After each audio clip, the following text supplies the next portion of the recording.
Hello everyone, आज तपाईँहरूलाई थाहा छ हाम्रो यतातिर धेरै पानी परिरहेको छ। त्यसको लागि एउटा सोल्युसन छ।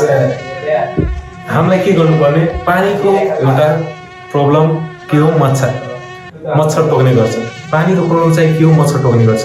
त्यसलाई चाहिँ के को समाधान गर्ने, कसरी त्यसको उपाय निकाल्ने, आओ जानु।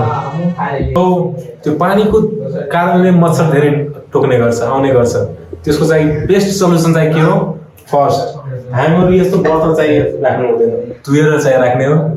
बर्तन धोएर राख्ने, बाटी पानी नहुनु पर्ने, कुनै पनि पानी चाहिँ जम्मा नहुनु पर्ने। जस्तै कि यो भयो बर्तन, यसलाई पनि मजाले धोएर राख्ने। यता पहिला त आफै धोएको छैन। डिप्रेशन, मैं डिप्रेशन में रहता हूँ हमेशा, अब भी मैं डिप्रेशन में हूँ।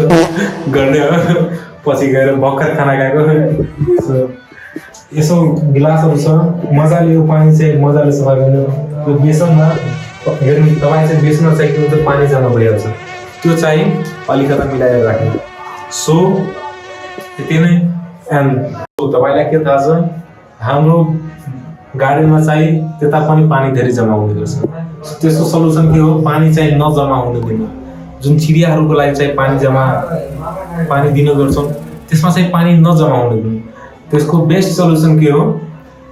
हप्तामा 3 दिनमा चाहिँ पानी बदल्ने।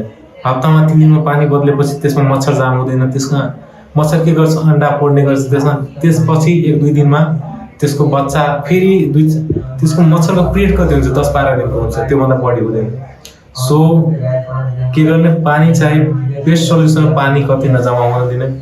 सेकेन्ड सल्युसन, आफू जति सक्दो तति सफा राख्ने, शुद्ध राख्ने। This is the best advice for you. So, यति नै, बाय बाय।